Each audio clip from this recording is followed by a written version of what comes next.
One of the things that I do in my work is I work with the nervous system. With your nervous system, I love systems. I'm a system specialist. I was a computer programmer, did you know? In 1984, I left university. It was actually called Polytechnic then, but it's now the Metropolitan London University. And I left the Metropolitan London University in 1984 and went straight into IT. I did a degree in pure mathematics, statistics, and computer science, it was called then. And so in 1984, I know how many thousands of years ago that was. In 1984, in dinosaur years, I was a computer programmer and I worked in the government, and I learned a lot about lying and manipulation, because that's basically the job. The government's job is to lie and manipulate us. And the reason it lies and manipulates us is because the system is supposed to be in charge. The system is in charge. I heard a video today that really bothered me, because the woman was talking about how she's got a little boy at school, and the little boy's been told that he has to wait for the break to go to the toilet now. So now I'm all about go with the flow. When your fart moves, allow it to move. Let it move. Don't force it and don't stifle it. And now everybody's being told at school that they need to stifle. You need to stifle everything about you. You need to stifle your digestive system, which means you will be stifling your nervous system, which means you will be stifling your immune system, which means you will be stifling every system, every organ, and every function in your body. And that's what they're trying to get everyone to do from school. Now, when we were children, we had to ask if we could go to the toilet, which is already bad. If you need to go to the toilet, you know where the door is and you know where the toilet is. If you need help, you can ask. If you don't need help to go to the toilet, you should simply nod on the way out as a sign of respect to the teacher. I'm leaving the room now, and you go to the toilet. And sometimes if you're going to do a fart, that would be a good way to do it, wouldn't it? Leave the room, do the fart outside and come back in. But don't be stifling and squeezing and holding for too long. And to teach people, and to teach children, even worse, that holding in your wee and your poo is okay. In fact, not that it's okay, that it's good. That you will be a good girl if you hold in everything. You will be a good boy if you wait till a break before you go for that enormous dump that's hanging around inside your guts. Like, no, that is not right. That is so far from right. What is right is this body is so brilliant and intelligent. And without this body, we wouldn't have the thoughts and the mind and the teachings and the instructions and the ability to fall in with the system and to help to support the system. We wouldn't have any of that. So don't let anybody tell you or teach you to disrespect your own body and your body's beautiful, exquisite timing. Don't let it happen. Farts are just one small piece of the puzzle of the systems within the body.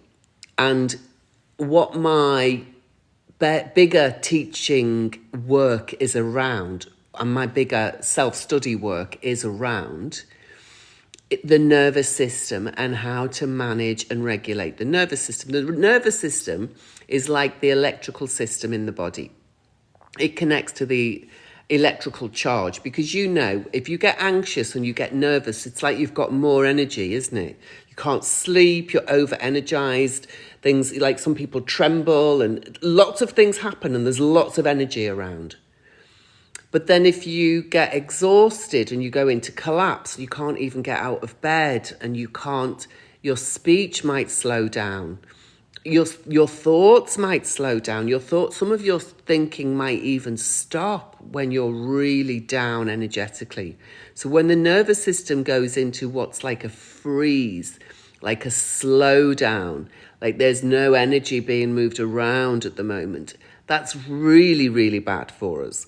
But in the same way, when the nervous system is up high, charged, full of energy, too much energy, the wrong kind of energy, We don't need that kind of energy because then we can't sleep.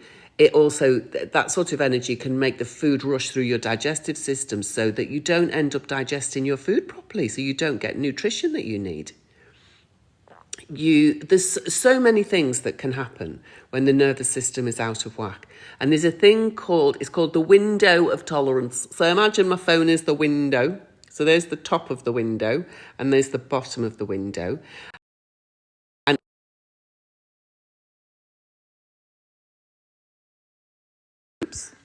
oops. Got a call. I'll give her a ring back in a little while.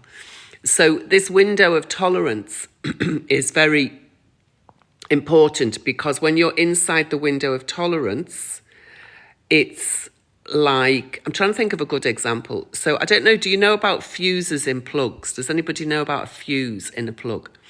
So the fuse inside the plug, so you plug the plug into the electricity supply and it allows enough energy to come in backwards and forwards, so say to charge your phone. But if there was a massive surge of high energy, your phone would die. It would probably possibly go on fire or explode. This is one of the things that does happen with batteries often. Energy surges create fires, which are destructive. It's the same with the nervous system in your body. A surge of energy takes you up into anxiety, takes you up into panic, takes your blood pressure up, takes everything just gets too much. And it's almost like the body is just going to explode with too much energy. And in the opposite way, if you've plugged your phone in to the electricity and there's not enough charge coming through, your phone will eventually die because there's no energy to keep it running. Body is the same. If you go too low below the bottom of the window of tolerance, it's like there's no more electricity left and you just end up with this dead phone. But it's not a phone, it's a body. And if there's not enough energy to keep the body alive, it will die. And if there's too much energy forced through the body, it will die. That's the basis. It's all about survival. It's about us surviving. So making sure that this window of tolerance, we know about it, we understand about it, and we know how to help ourselves to stay inside that window. So this staying inside the window where there's enough energy to do everything you want, there isn't too much and there isn't not enough, there's enough for you to do everything you want and stay well and healthy. Otherwise, we have what's called a dysregulated nervous system. So when you're inside that window, it's a regulated nervous system. But when you're outside of that window of tolerance, you can't tolerate it. Your body can't. Excuse me. Oh, that was a big burp, wasn't it? Oh.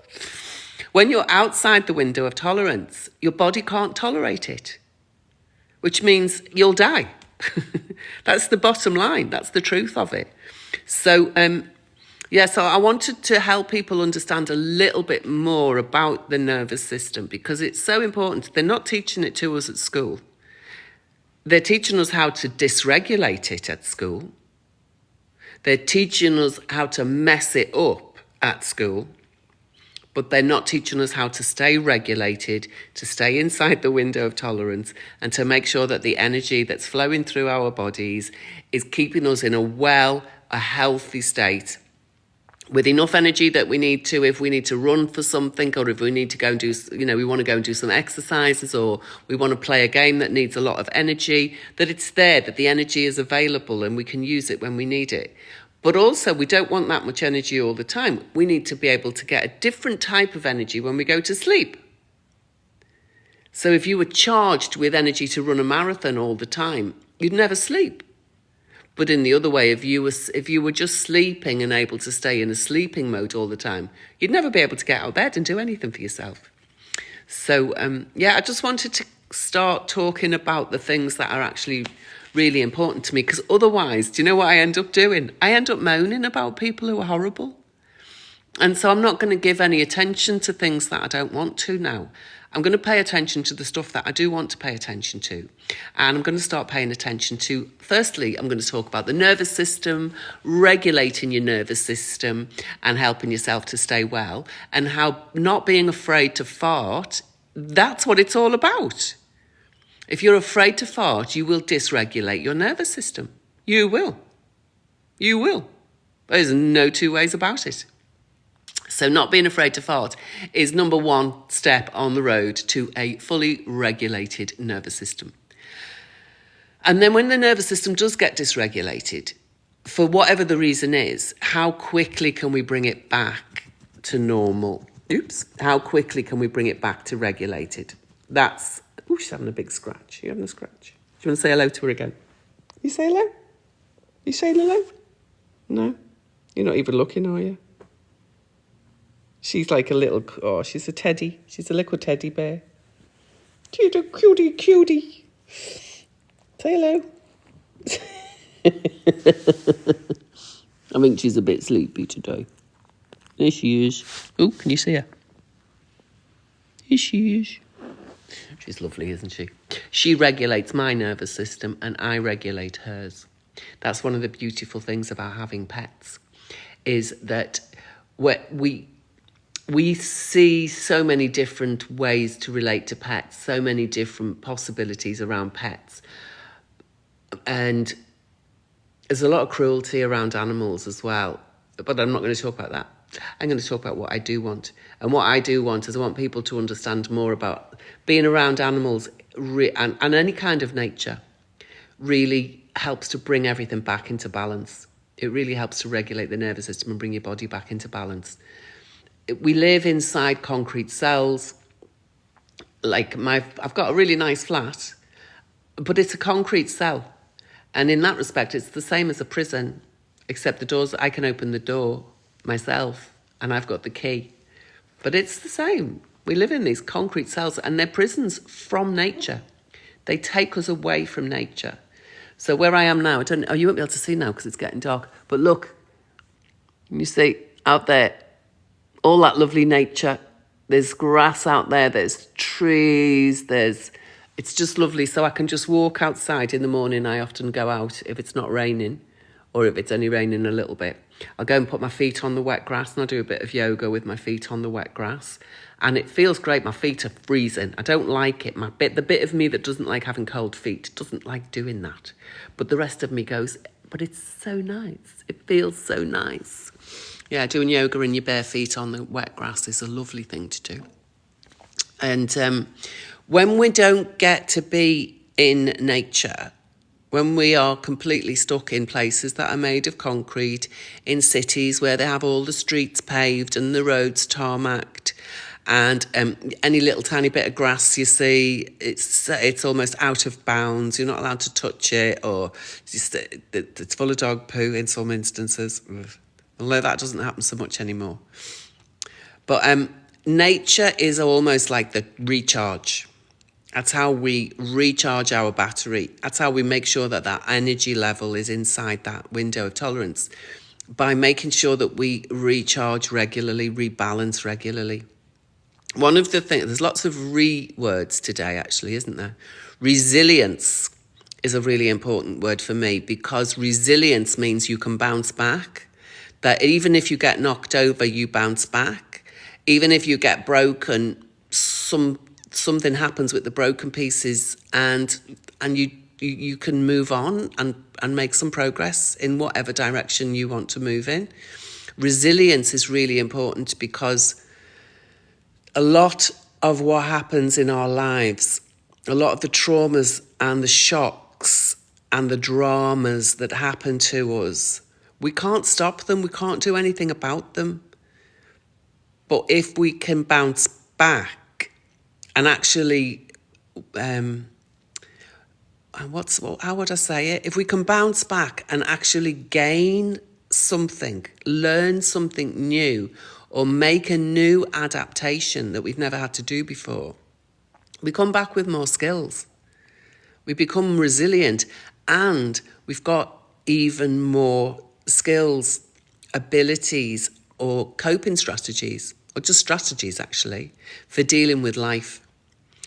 And so that means it's more difficult to be shocked or traumatized or dramatized, because when you're resilient and you're good at tolerating life and all that life throws at you, when your nervous system stays inside the window of tolerance, when it's not dysregulated by life and its tricks and its traumas and its dramas, then we stay healthy and our systems all continue to work properly.